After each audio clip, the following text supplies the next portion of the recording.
Assalamu alaikum. Whether you're an IB teacher or curious about the IB or simply looking forward to enhancing your practices with the latest methods and approaches, please take the time to reflect on these episodes with patience and consider what insights might resonate with you and explore how you can implement them to improve your instruction. Last episode, we talked about constructivism as one of the fundamentals upon which IB is based. Today, we're going to talk about one of the approaches to teaching in IB programs.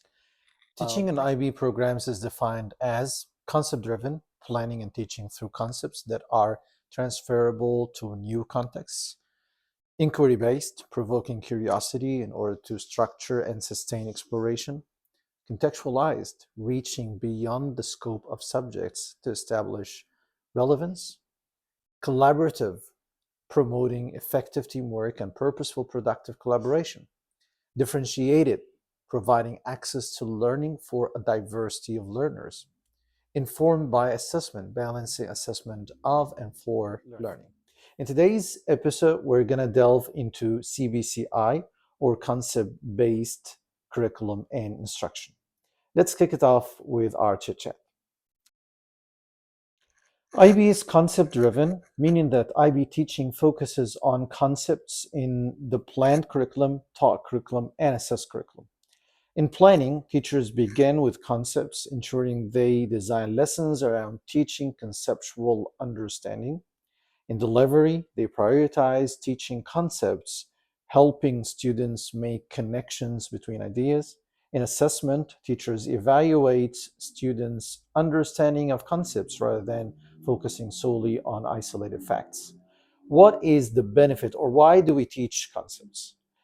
As knowledge continues to expand at an exponential rate, we must shift to a higher level of abstraction or concepts to effectively organize, understand, and apply information in a meaningful and efficient manner. Secondly, teaching concepts allows students to delve deeper into knowledge, fostering synergistic thinking. This encourages higher order thinking, enabling them to make meaningful connections between facts, concepts, skills, leading to a more profound and integrated understanding. What are concepts? Concepts are mental constructs for a group of ideas with common attributes. A concept is a one or two words or a small phrase. It's timeless, universal, abstract, and it transfers within and across subjects. Concepts can be macro or micro. Macro concepts are broad and can be transferred across many different subject areas, while micro concepts are more tied to disciplines or subjects and are more specific than macro concepts. You can share your answer to this question in the comments. Let me share some examples through these two structures of knowledge and process by Erikson and Lanning. The first graphic represents the structure of knowledge, which depicts elements of subject areas that are heavy in content knowledge or topics and facts, such as social studies and sciences. CBCI curriculum designers or teachers learn how to draw concepts out of a unit topic and use them to write transferable conceptual understanding or generalization. These unit generalizations become learning targets for instruction along with the essential supporting facts and skills. In other words, the unit objectives or targets could be phrased as KUD, know, understand, and do. What you need your students to know at the end of the unit in terms of facts, and what you need them to understand in terms of conceptual understanding, and what you need them to be able to do in terms of skills. The second graphic is the structure process, which more naturally depicts the elements of subject areas that are organized by processes, strategies, and skills, such as English language arts, music, fine art, or language acquisition. These subject areas primarily identify what students are expected to be able to do versus the topics and facts. Both structure of knowledge and the structure of process illustrate moving curriculum and instruction from the lower cognitive levels, facts and skills, to a level of transferable understandings or generalizations. We need to consider unit generalizations in terms of the two structures when designing curriculum in any subject area. Clearly, a more content-heavy structure of knowledge discipline like social studies also requires students understand key processes such as the research skills, and so on. On the other hand, more process-oriented structure of process discipline like art also requires students to understand key knowledge or facts about the culture embedded in the work being studied, such as indigenous arts. There is definitely an interplay between the two structures, structure of knowledge and structure of process. Becoming a master concept-based teacher requires using the structures of knowledge and process to appropriately guide curriculum writing and instruction. Now let's move to our quick quote. Today's quote is said by Dr. Heidi Hayes. Jacob, let's read it together. The essence of education is to guide students toward understanding the broader concepts that shape and connect the world around them. In real world, everything is interconnected with all branches of knowledge influencing and complementing one another. Knowledge does not exist in isolation, so it makes sense to teach our students in a way that reflects this reality. Teaching through concepts offers students the opportunity to understand and explore these connections, allowing them to build a more integrated and holistic understanding of the world. Now let's move to our classroom thoughts. In this part, we'll have practical steps and strategies to promote concept-based teaching.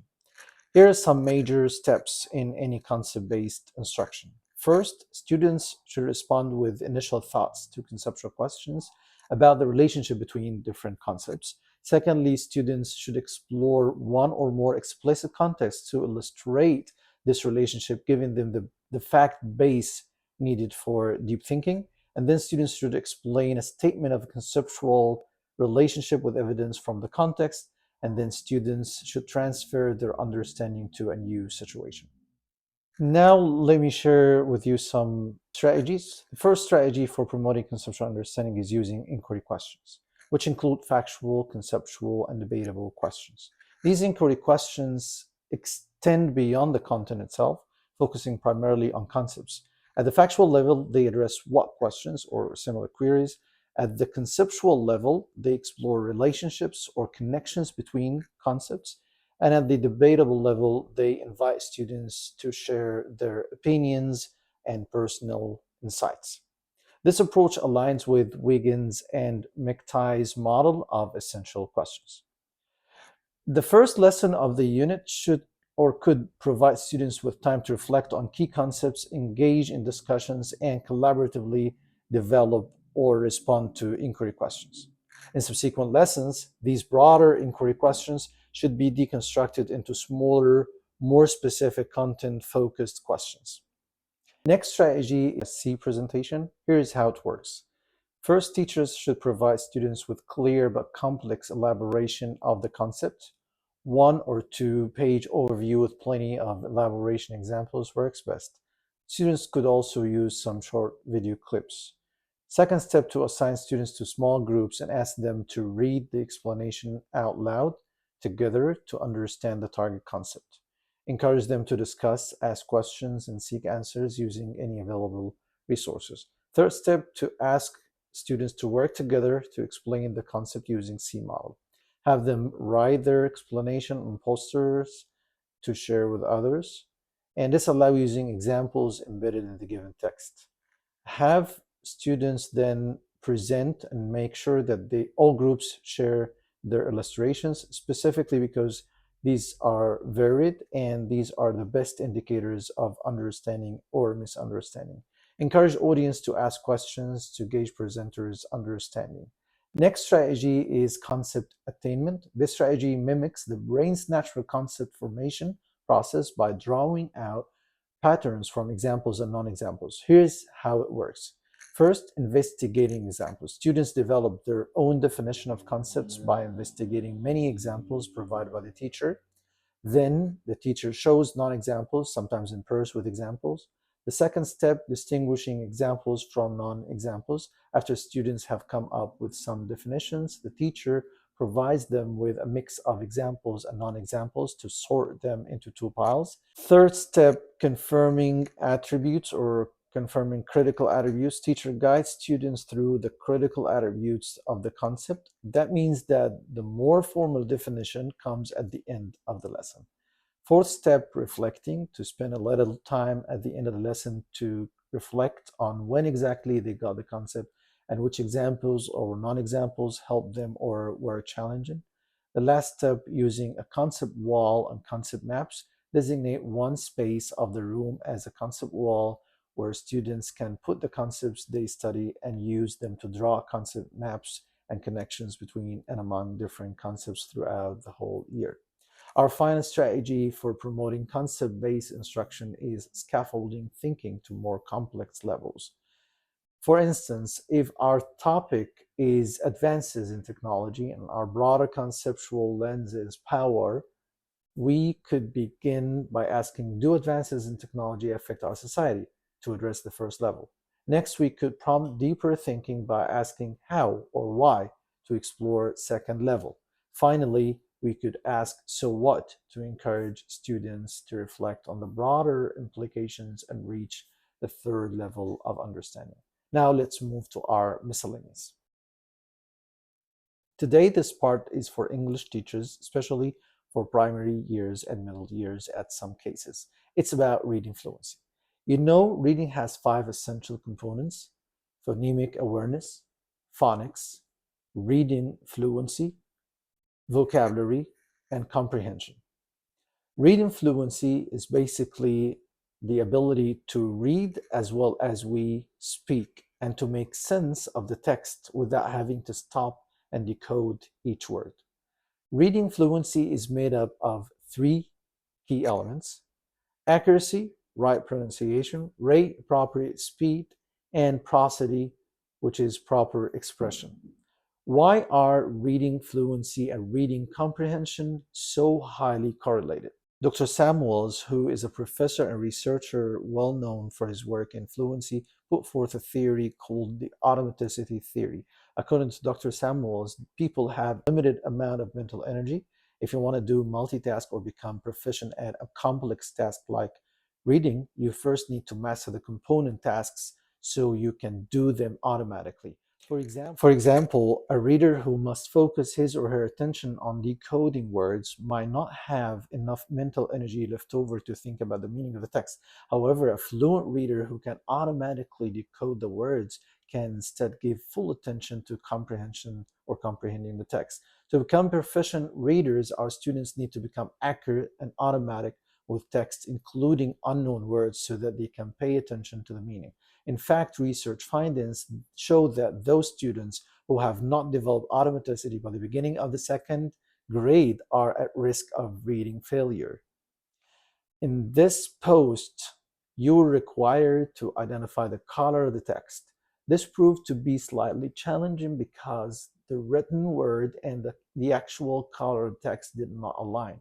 This mismatch disrupted the automaticity of reading or naming the color, as a portion of your mental effort was diverted to resolving this inconsistency. How do we explicitly teach fluency? Students become fluent at reading by more reading, as some students learn to read fluently without any explicit instruction. For others, however, fluency doesn't develop in the course of the normal classroom instruction. The National Reading Panel found data supporting three strategies that improve fluency, comprehension, and reading achievement. These are teacher modeling, repeated reading, and progress monitoring. How to progress or how to monitor progress. Oral reading fluency, ORF, is often assessed using measures like words correct per minute or WCPM to evaluate students' ability to read accurately, fluently, and with comprehension. This assessment typically involves three main criteria: accuracy, which measures the percentage of words read correctly within a passage. Mistakes like substitutions, omissions, or mispronunciations are counted as errors. Rate, which assesses the speed at which student reads aloud, usually expressed in the number of words read per minute. A balance between speed and accuracy is crucial, since overly fast reading may compromise comprehension. The third one is prosody, which refers to the student's ability to read with appropriate expression, intonation, rhythm, and phrasing. Prosody assessments are typically qualitative, focusing on how natural and meaningful the reading sounds. The methodology for ORF: first, passage selection. Passages used are grade appropriate and of comparable difficulty to ensure consistency in assessment. The texts are carefully chosen to reflect vocabulary and sentence structures students are likely to encounter in their regular reading. Time reading: students read aloud for 1 minute, and the number of words they read correctly is recorded. The assessment may be repeated across different passages to ensure reliability. Error analysis: also, errors are logged during the reading. Common errors include skipping words, inserting additional words, or misreading a word entirely. Benchmarks and norms.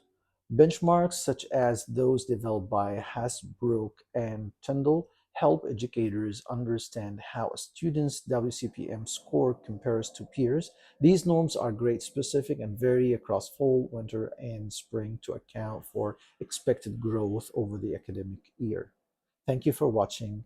Please share any comments, questions, or concerns in the comments below. Stay tuned for the next episode.